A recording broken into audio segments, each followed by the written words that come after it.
How to reset your Trane heat pump. Number one, turn the thermostat off.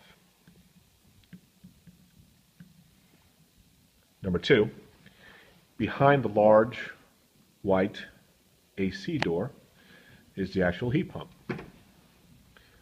At the top of the heat pump is an on-off toggle switch.